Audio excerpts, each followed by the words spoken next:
Welcome to the deep dive.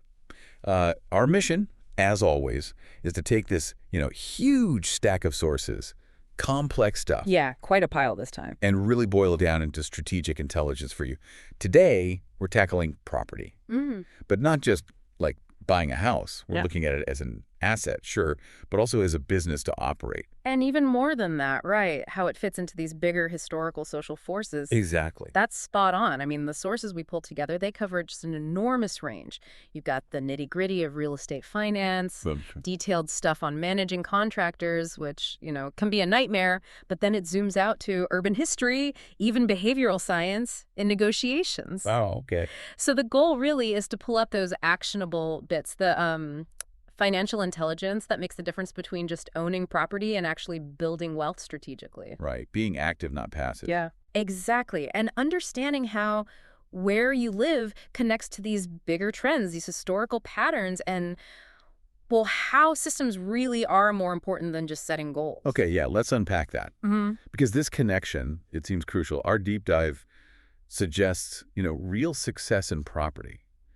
It rests on maybe three key things. That's right. First, the financial mindset, handling debt smartly. Then the operational side, buying right, managing well. Mm-hmm. Good deal. And third, understanding the history, the planning, like zoning, that actually shapes where the opportunities even are. Yeah, bigger picture context. Yeah. So let's jump right at section 1, strategic wealth generation. Mm-hmm. How does property actually make you wealthy? Okay, well, the absolute starting point, based on our sources, it's this fundamental shift in thinking. Financial education. It's arguably more powerful than just having money. More powerful than money itself. How so? Well, money's just a tool, right?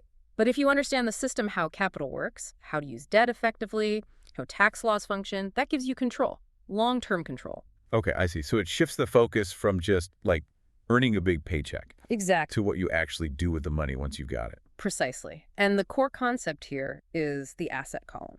Right, the asset column. What's the definition of an asset in this context? Seems pretty straightforward in the sources. It's elegantly simple, yeah. An asset is just anything that puts money into your pocket consistently. Doesn't matter if it's active or passive income. And liability takes money out.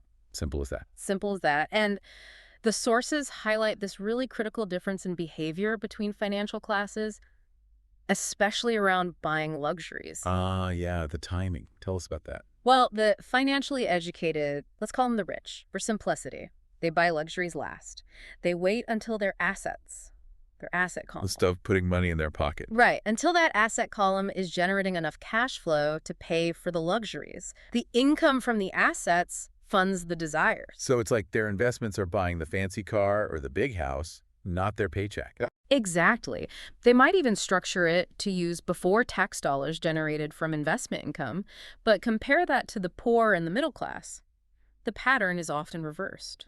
They buy the liabilities first. Often, yes. Things they think are assets, maybe, but actually take money out. Like a huge house with a huge mortgage that eats up income, or, expensive cars, electronics, jewelry, things that depreciate.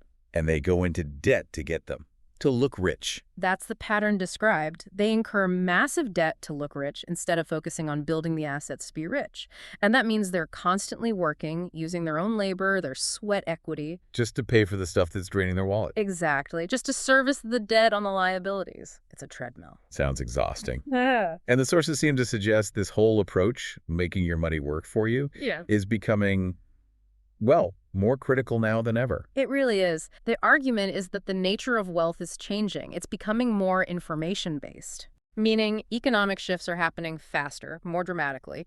If your only source of income is your 9-to-5 job, your active labor, you're constantly vulnerable, constantly playing catch-up. So you need income streams that aren't directly tied to your time. Precisely. The goal is to turn every dollar you put into your asset column into, like an employee working for you 24/7. Making money while you sleep. The classic idea. It's classic for a reason.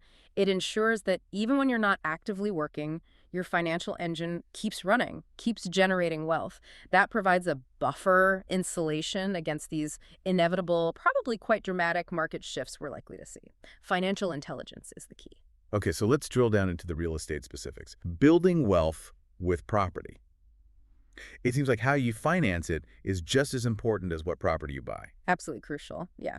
And the first wealth generator we need to talk about is almost automatic if you use financing. It's the loan paydown. Explain that. The silent wealth builder, as one source called it. Yeah, I like that term. Basically, on a rental property, your tenant's rent payment ideally covers your mortgage payment, right? Roughly, yeah. Well, part of that mortgage payment goes towards the principal loan amount. So month after month, the loan balance goes down and your ownership stake goes up automatically. Without you putting in extra cash necessarily. The tenant is effectively buying the property for you over time. In a sense, yes, they're funding your equity growth. Now, if you pay all cash for a property, You miss out on that.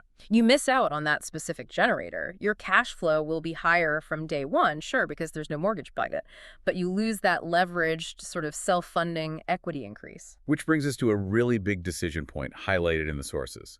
The 30-year versus the 15-year mortgage. Yeah. The numbers comparing them were, well, pretty stunning. They really illustrate the core trade-off, don't they? It's basically scale versus speed of payoff. Okay, break down that key data point, the one about how many homes you could potentially buy.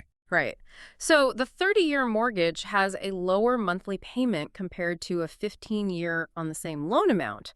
That lower payment frees up capital each month. Money you can save for down payments on more properties. Exactly. So in the hypothetical 10-year scenario discussed, focusing purely on just buying as many properties as possible, the investor using 30-year mortgages could acquire nearly 40 homes. I think the number was 39.9. Wow, almost 40 compared to Only about 17 homes, 17.1 for the investor using 15-year mortgages, because their higher monthly payments tied up more capital. Okay, hang on. Acquiring nearly 40 homes in 10 years.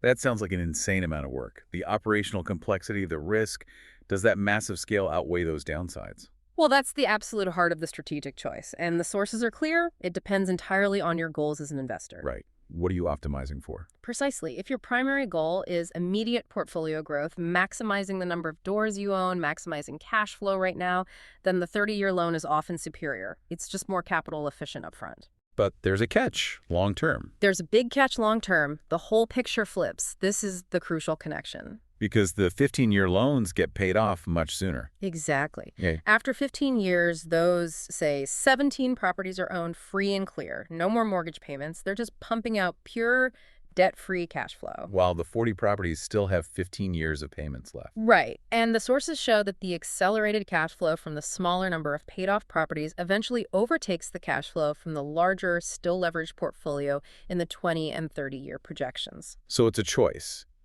Faster scale now with the 30-year, or potentially much higher passive income later, albeit with fewer properties initially, using the 15-year. That's the fundamental trade-off. Immediate scale versus maximized long-term debt-free income. No single right answer. Depends on your strategy. And as your portfolio grows and properties appreciate, the way you measure success needs to change too, right? The sources really hammered this point about ROI versus RO. Yes, this is a more sophisticated concept, but vital.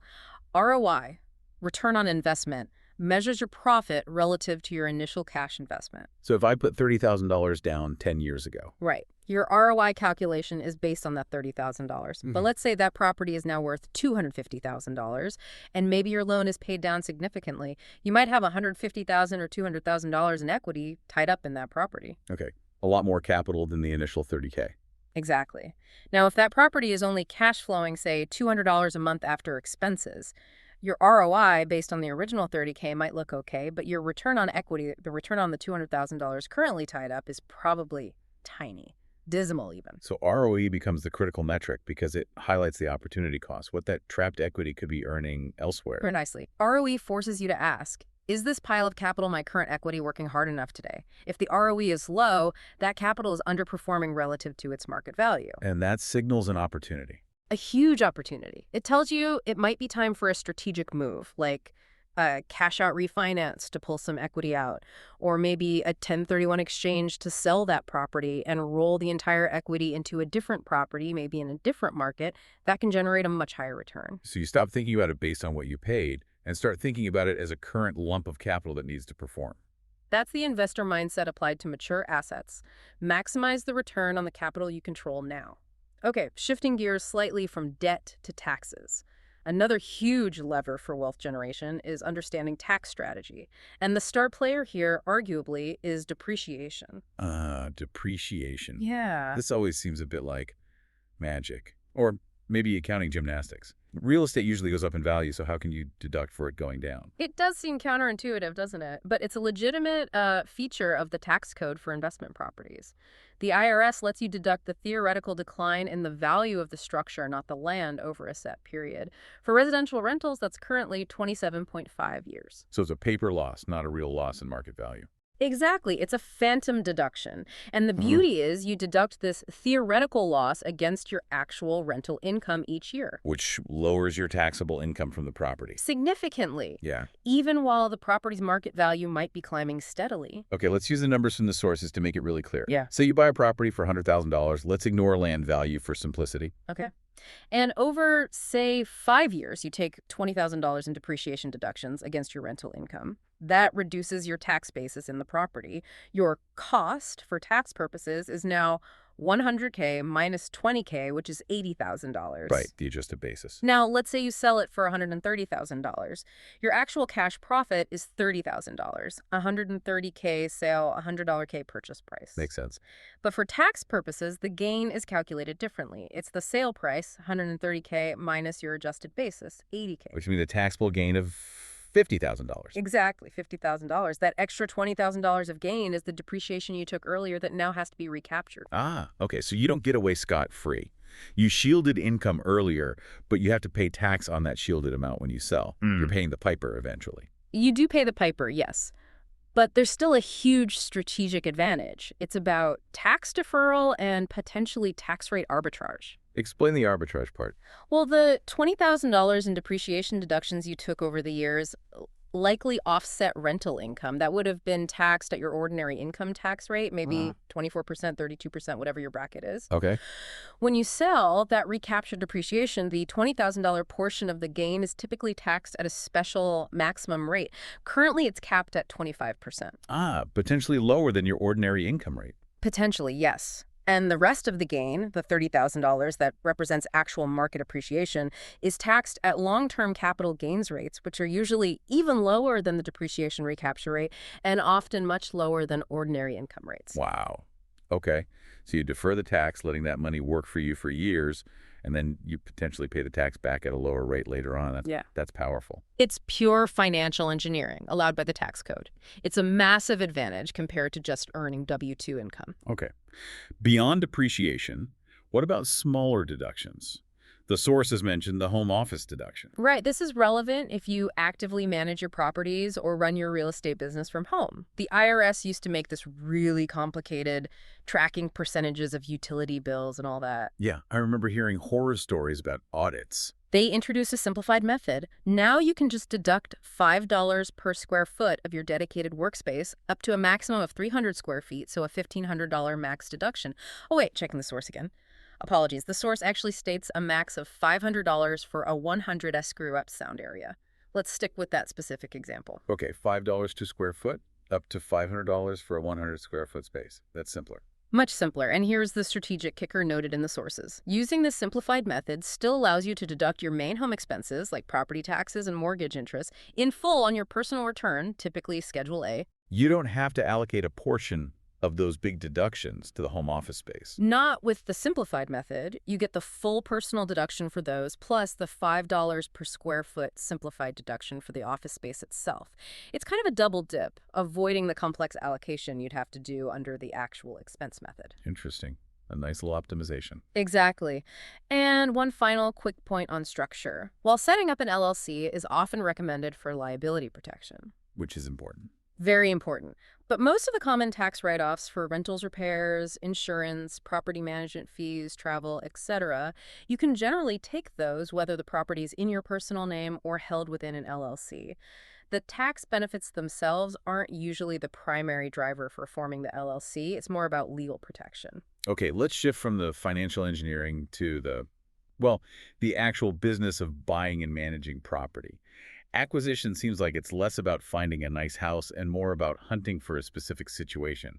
That's exactly right. You're not really shopping for a house. You're searching for an opportunity. And the sources are pretty consistent on this. Opportunities are actually quite rare. How rare? In a typical balanced market, the consensus seems to be that maybe 90% of the houses listed for sale aren't real opportunities for an investor. They're priced at market value or even optimistically high by sellers who don't really need to sell urgently. So the investor's job is to sift through that 90% to find the needle in the haystack. Pretty much. You're looking for that one seller in 10, maybe fewer, who has a strong motivation to make a deal. Usually it boils down to the Ds: divorce, death, debt, disability, distress. Some reason why a quick, certain sale is more important to them than squeezing out every last dollar. Finding the motivation. And once you find that motivated seller, the negotiation begins. The sources mentioned a key tactic. Let the other side name their price first. Yes, especially for high-value items. Letting the seller state their asking price first sets the anchor. It establishes the top end of the negotiation range. Why is that psychologically important? Because sellers often start high, kind of testing the waters, hoping they might get lucky. By letting them put that initial, possibly inflated number out there, you immediately know the absolute ceiling. You know the most you'd ever theoretically have to pay, and it gives you a benchmark to negotiate down from. It frames the rest of the conversation. Makes sense. But sometimes the best deals aren't just about getting a low price right. They're about solving a big, messy problem for the seller. Absolutely. This is where investors can create huge value, essentially by buying complexity. The sources call this becoming the guy who could make it all just go away. Make what go away? Big, tangled administrative or financial headaches. Think serious code violations with hefty city fines piling up, or complex liens on the title maybe from unpaid municipal bills, or sometimes large Medicaid liens placed on a property after someone passes away. Things that would scare off a typical home buyer. Exactly. These issues can seem overwhelming, paralyzing the seller. An experienced investor who understands how to navigate the bureaucracy can step in, offer a fast, often all-cash closing, and take on the burden of negotiating those fines or lands down with the city or state agencies after they own the property. So the investor buys the property, potentially at a discount because of the hassle factor, and then their profit comes from resolving that hassle efficiently. Precisely. They're buying the problem and selling the solution. And the sources indicate these situations, while complex, can be incredibly lucrative.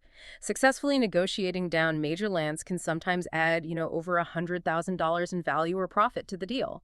You're buying based on your expertise, not just the bricks and mortar. That's fascinating, buying expertise. Now, for really high-stakes deals like apartment buildings, the sources mentioned a specific negotiation tactic called the pull. Sounds intriguing. It's a bit counterintuitive, actually. The pull involves subtly suggesting that the item might be too much for the potential buyer. Like you question their ability to handle it. Sort of. You might say something like, managing a building of this scale involves a lot. It might be too expensive or complex for you right now. Maybe we should look at some smaller, easier options first. Wow. That seems risky. Wouldn't that push them away? You'd think so, but the psychology is clever. When you gently suggest they might not be up to it or can't afford it, it triggers an immediate internal reaction. People instinctively resist being told they can't do something or afford something. The ego kicks in. Exactly. It forces a quick gut check. They often feel compelled to reaffirm their desire, their capability, their financial strength. They want to prove you wrong. So they basically sell themselves on the deal. In many cases, yes. By pushing back against your implied doubt, they solidify their own commitment and often close the deal driven by their own need to demonstrate they are capable and worthy of the expensive item. It's a subtle but powerful psychological maneuver for certain situations. Hashtag tag 2.2 contractor management and renovation.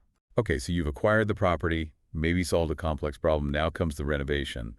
This seems like another area where projected profits can just evaporate. Oh, absolutely. Poor contractor management and unexpected renovation costs, scope creep, are huge profit killers for investors.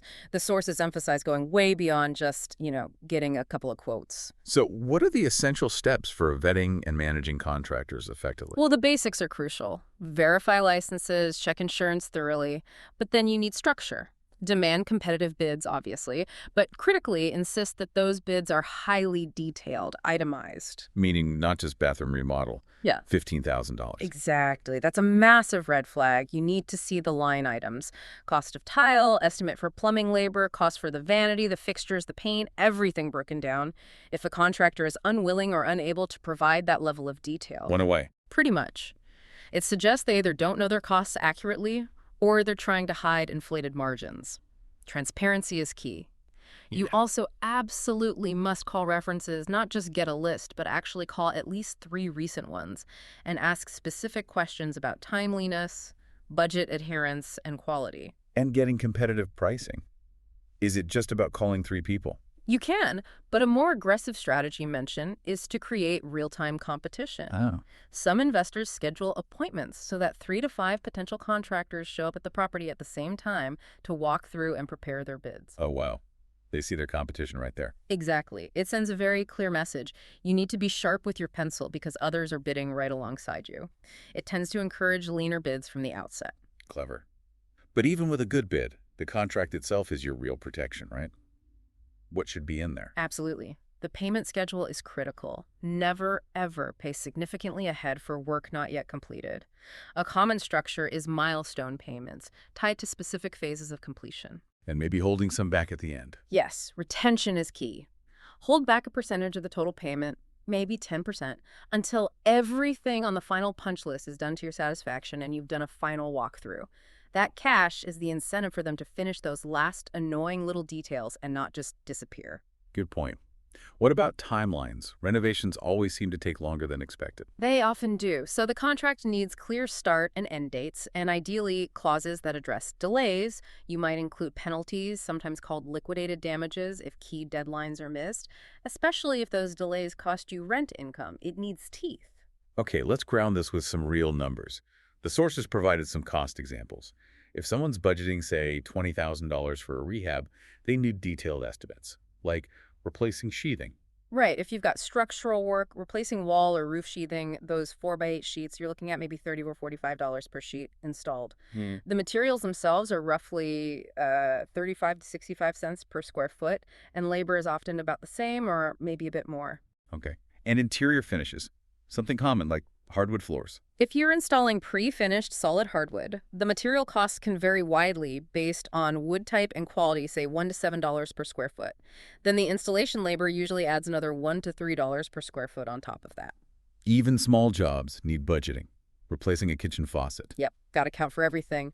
Labor for a faucet swap might be $40 to $80, and the faucet itself could range from $80 for a basic model up to $200 or more for something nicer. The key is planning for every single line item to avoid those budget blowouts. Successful renovation management is all about that detailed control. Hashtag 2.3 effective property management systems. All right, so the property's renovated. Now you own it long term.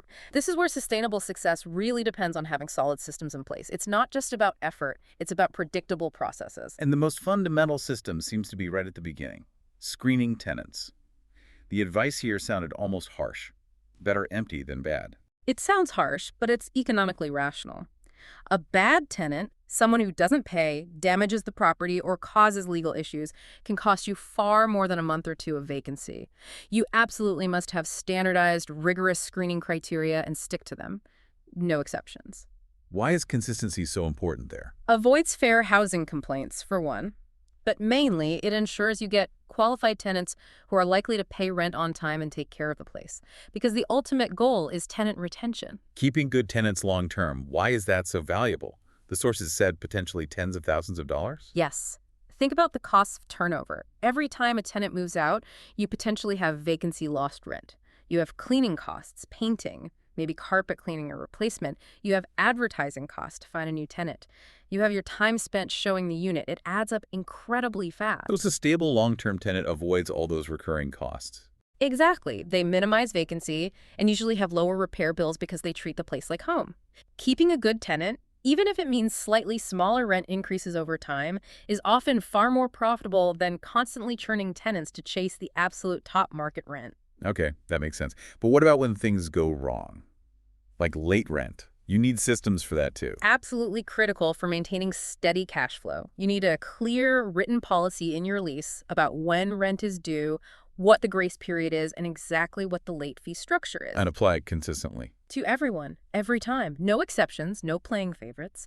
The system needs to be predictable. A common late fee structure might be a one-time flat fee, say $50 or $75 plus a daily charge, maybe $10 a day, until the full amount, including the fees, is paid. And this needs to be reasonable and legal in your area.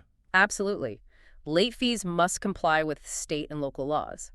And the entire process for handling late payments, sending notices, and ultimately, if necessary, starting the eviction process, needs to be systematic and follow legal requirements to the letter. Consistency is your best defense. Speaking of legal requirements, the sources touched on how different levels of government regulate property ownership. Right. It's important to understand the hierarchy. Local laws, usually city or county zoning ordinances, dictate how you can use the property.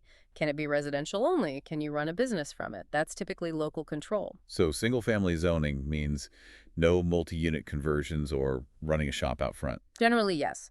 Then state laws usually govern the specifics of the landlord-tenant relationship. Things like security deposit rules, how much notice you have to give before entering the unit, the exact steps for a legal eviction. An eviction doesn't necessarily wipe the slate clean financially. Not always.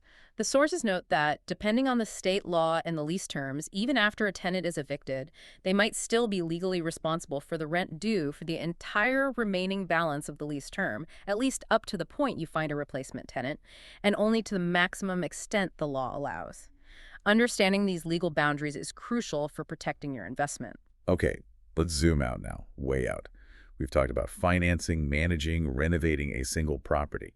But the sources argue that the value, the potential, even the problems associated with any property are deeply shaped by forces much larger and older than any individual owner. Absolutely. We're talking about the structure of our cities and the history of land use planning, specifically zoning.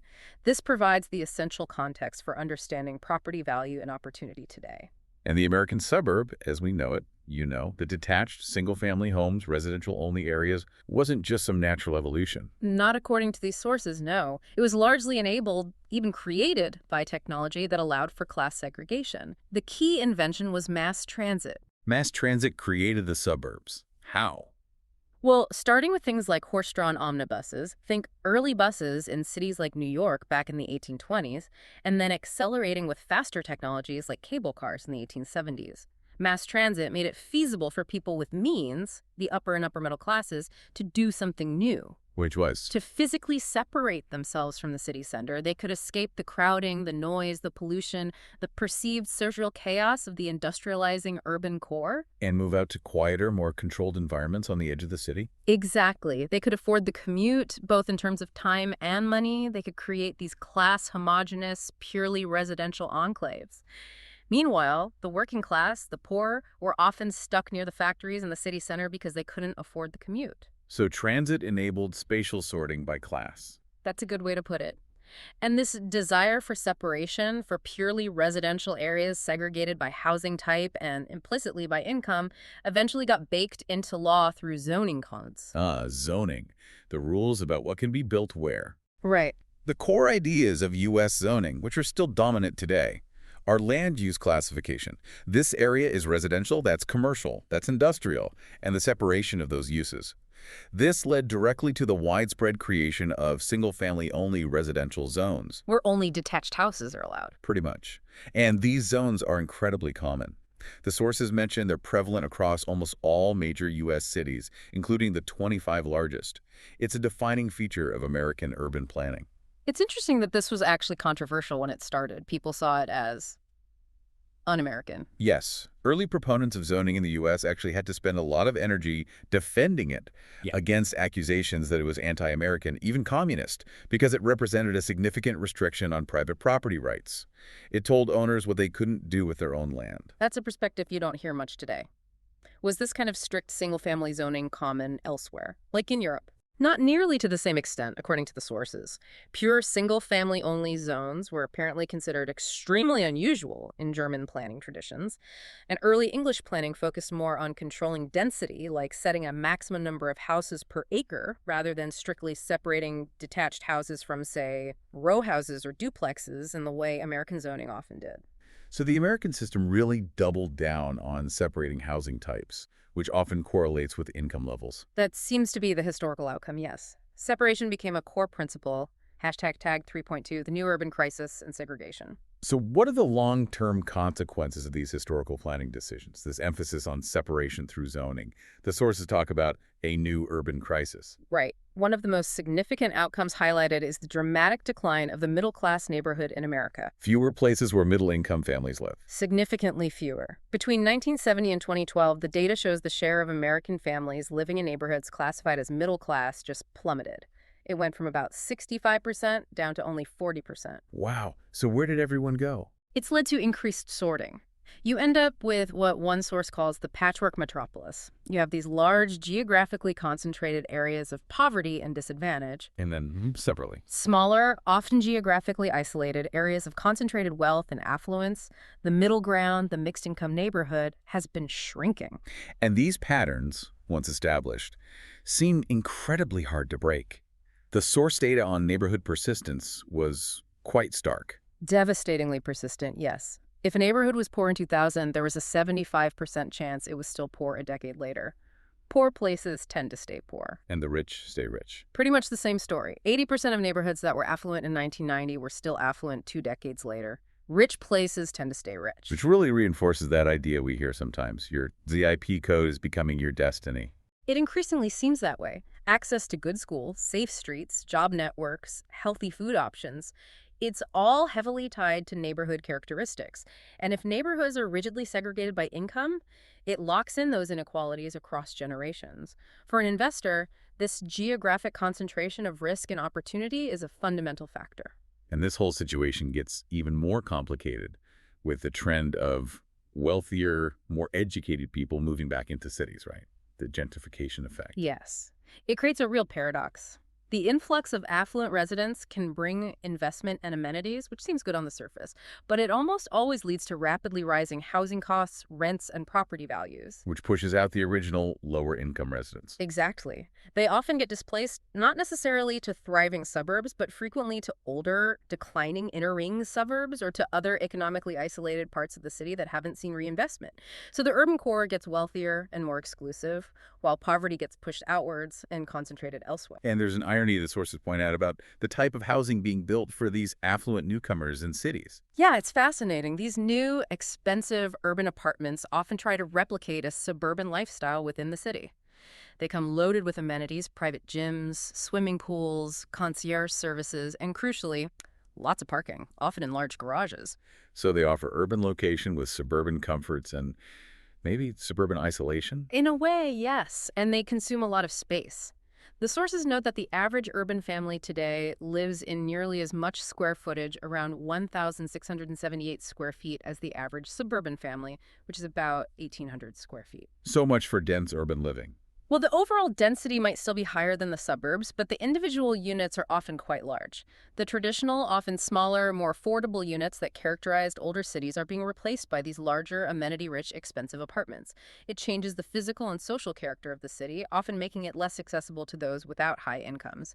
#tag outro. So wrapping this deep dive up, what's the big picture for you, our listener? It seems clear that understanding property, truly understanding it, goes so far beyond just, paying the mortgage each month. It absolutely does. It demands, first, real financial literacy. Understanding assets versus liabilities, the power of leverage and loan paydown, how to measure performance accurately with things like ROE, and crucially, how to use the tax code strategically with tools like depreciation. Financial intelligence, as you called it earlier. Exactly. Second, it demands operational excellence. This isn't passive. It means having sophisticated systems for finding deals, negotiating effectively, sometimes using psychology vetting contractors rigorously, managing renovations tightly, and implementing consistent, fair property management practices that prioritize long-term tenant stability. Getting the day-to-day business side right. And we saw that success there often comes from consistent systems, not just effort. That's a recurring theme, isn't it? Systems beat goals. Small, systematic actions compound over time. And finally, it requires that broader historical and social context. You can't really assess the long-term value or risk of a property without understanding the history of how that neighborhood, that city, was shaped by planning policies like zoning. Those historical decisions created the geography of opportunity and disadvantage that we see today. They cast a very long shadow. Which brings us, I think, to our final provocative thought for you to consider. Okay, let's hear it. If we accept that the history of American zoning and planning often shows this tendency, sometimes explicit, sometimes implicit, towards class and even racial separation, if the very structure of the neighborhood you're investing in might be rooted in historical exclusion, what happens then? Meaning, Meaning, what responsibility, if any, does an investor have beyond maximizing financial return? Is there a non-financial action, a vote you can cast, advocacy you can support for the kind of city, the kind of neighborhood structure you want to see? Can the strategic mindset of the investor be combined with a sense of civic purpose to actively reshape that geography of opportunity? or is the investor ultimately just playing within the lines drawn by history, forced to navigate the patterns of segregation rather than change them? That's the question to wrestle with, because how you answer that might influence not just your community's future, but potentially the long-term sustainability and social acceptance of your own investments. Something to think about.